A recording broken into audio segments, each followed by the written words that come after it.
Hola, mi nombre es Alida Murillo, alumna de Seguridad Social, y hoy les hablaré sobre la maternidad.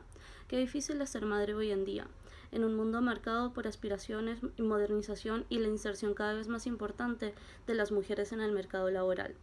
La maternidad se vuelve un constante problema con las mujeres con promedio de 25 a 45 años. La sociedad le hace una presión social a las mujeres que no tienen hijos.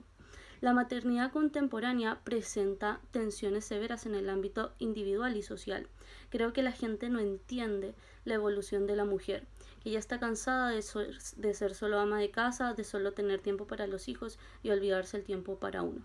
Pero partamos de lo primero. En las décadas iniciales de la conquista española hacia América Latina no había una protección hacia la mujer de la mayoría de origen indígena y también afroamericanas, pero la presencia de las pocas españolas combinada a la lógica vencedora de los conquistadores desencadena una maratónica actividad sexual, generadora de una primera identidad femenina en la colonia española, las mujeres como botín o despojo de guerra.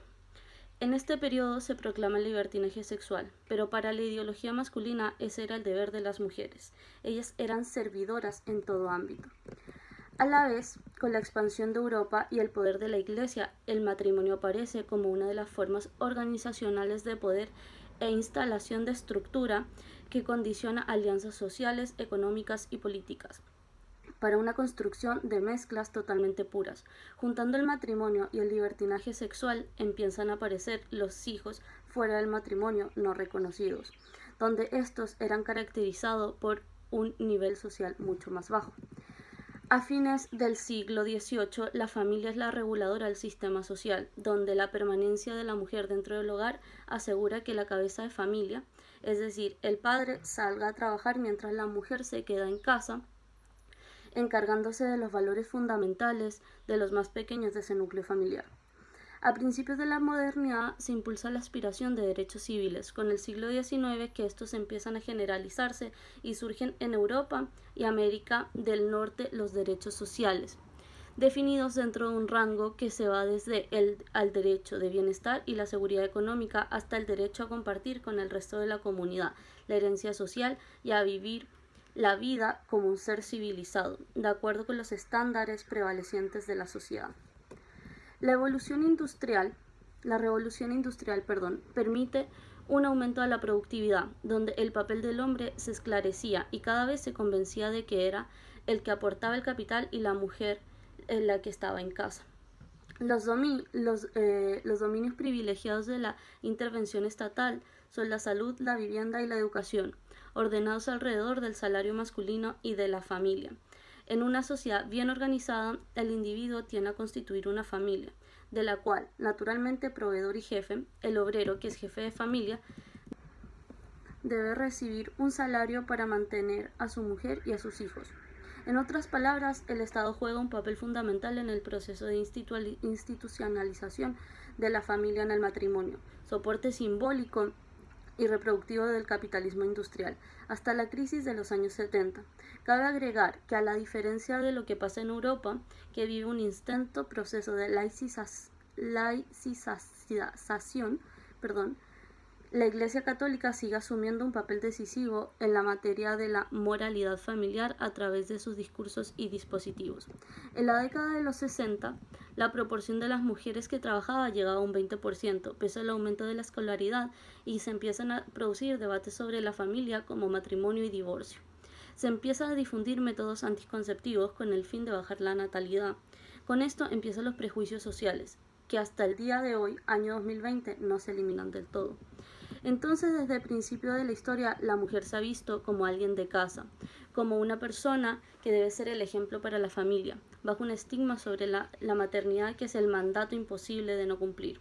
Las contradicciones entre la expectativa femenina de igualdad y la realidad de desigualdad comprometen a la mujer a elegir entre una u otra opción.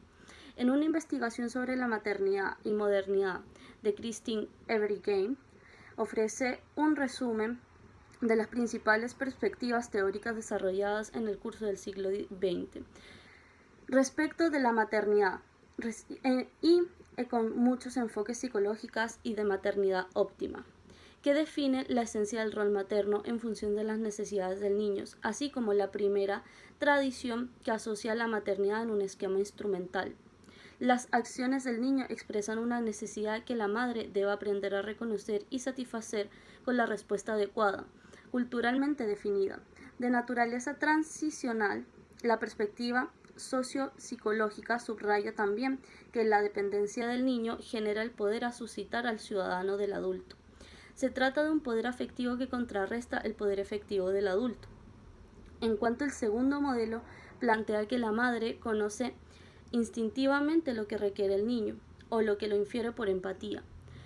Tal facultad hace que por naturaleza el ser femenino, tal como las instintivas necesidades del niño, entonces la madre siempre busca crear para éste un entorno que minimice las experiencias emocionales y negativas y permita desarrollarse en concordancia con su identidad profunda y las leyes de crecimiento.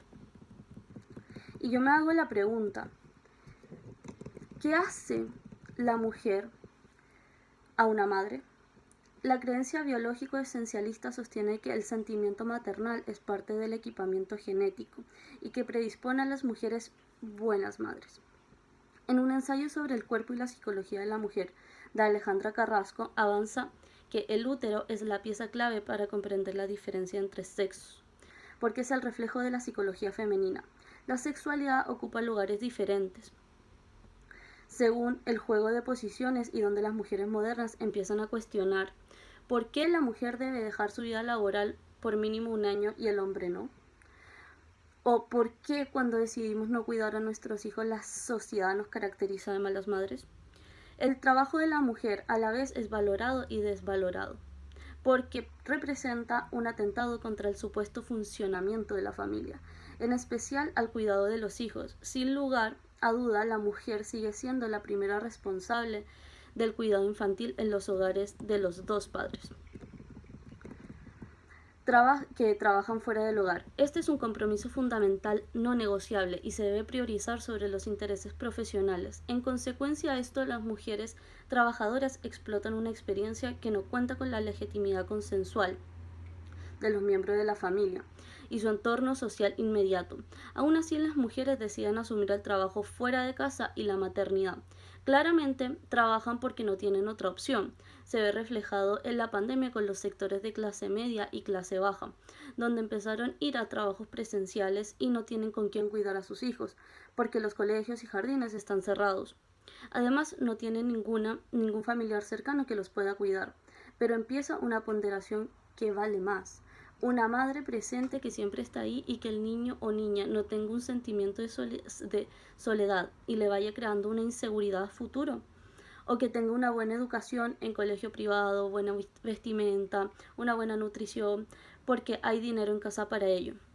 En mi experiencia, toda la vida me crié con mi nana. Soy hija única y mis dos padres trabajaban todo el día cuando yo era pequeña.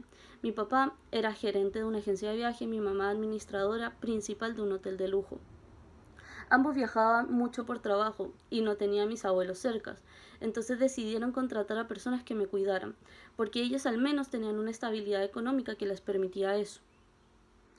Pero pese a muchas personas que no supieron cuidarme de una manera adecuada, mi madre sufría porque no podía estar conmigo. De todas formas, en el ambiente que me crié es muy normal, en mi cultura eso es normal, porque pues entonces no había un estigma tan alto de la sociedad. Pero también existía el dolor de la madre, que lo podía presentir y que lo presiento hoy en día que soy grande. Eso fue lo que siempre me cuestionó tener hijos, pues fui criada en un ambiente que se rige por reglas predeterminadas. Por ejemplo, debo estudiar, especializarme, trabajar, casarme, tener mi propia casa y luego dedicarme a tener hijos. Siempre estuvo mal visto en mi familia el embarazo adolescente, no por una mente cerrada, creo yo, sino por la madurez que tiene la niña y la calidad de vida que le darán al hijo.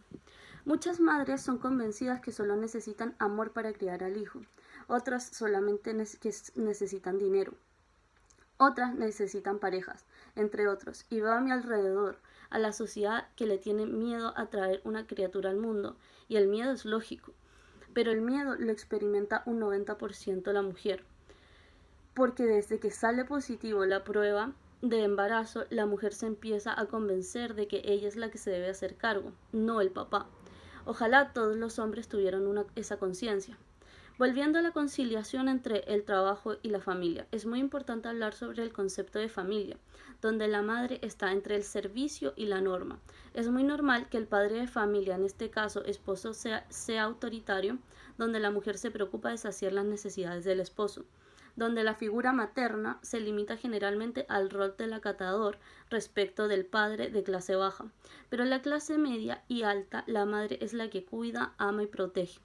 Estas son las madres modelos para la sociedad.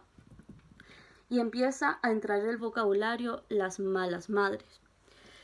Para mí es una etapa que yo la pasé al ver a mi madre que no se comportaba como las demás mamás de mis colegios, de mis compañeras, y la juzgaba por eso cuando era pequeña.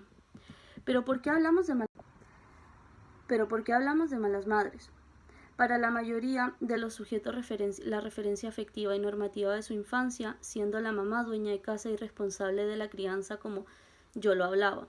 Se empieza a cuestionar el modelo materno de la familia de origen. Y en mi opinión no hay buenas o malas madres, solo hay madres que unas están más preparadas que otras.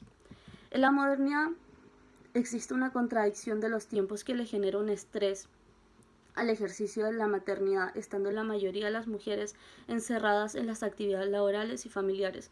Conozco a muchas madres y experiencia personal que las madres mientras están en el trabajo están pensando en sus hijos, donde experimentan una culpa de no poder dedicarle más tiempo a sus hijos como le dedica una madre modelo. La mayoría de las madres clase media experimentan eso y deben sacrificar el tiempo con sus hijos. Y de pasada, tampoco tienen el tiempo para dedicarse tiempo para ellas temporalmente, aunque muchos dirán que es solo una etapa cuando los niños son más pequeños, pero en mi opinión es la etapa más importante, donde se inculcan los valores que predominan en la vida del hijo o la hija. En la clase más vulnerable, la atención moderna y colateral femenino de la culpa se vive más en el terreno económico. He tenido experiencias cercanas con prostitutas, que es un tema que me gustaría tocar a fondo, sobre todo los derechos laborales y la legalización, pero creo que este no es el tema. Pero son madres y ellas ganan su dinero de una manera dramática para darle una mejor posición a sus hijos, para que no sufran las necesidades que ellas tuvieran que sufrir de forma de ser madres. Es solo que su hijo tenga todo lo que quiera, porque sienten que si no pueden dar nada más, porque se sienten inmorales al ser comparadas con una madre modelo. Para terminar este video, creo que la maternidad es un tema bastante complejo en el contexto moderno de la conciliación entre la vida laboral y vida de familia. Si bien hay transformaciones sociales y familiares desde las últimas décadas, sigue siendo un tema insatisfecho. Deseos personales inconclusos para la mujer. Hay tensiones generadas por la triple función femenina, doméstica, materna y laboral, que atraviesan todos los grupos sociales. Creo que debe existir un patrón alternativo que llame la madre equilibrada, la madre que solo sube al tren de gran velocidad de la modernidad, también que disfrute el viaje, una madre que tiene actividades personales además del trabajo, que no se agote ni se sienta culpable, que disfrute de la crianza de sus hijos y mantiene una relación de pareja dichosa y equitativa.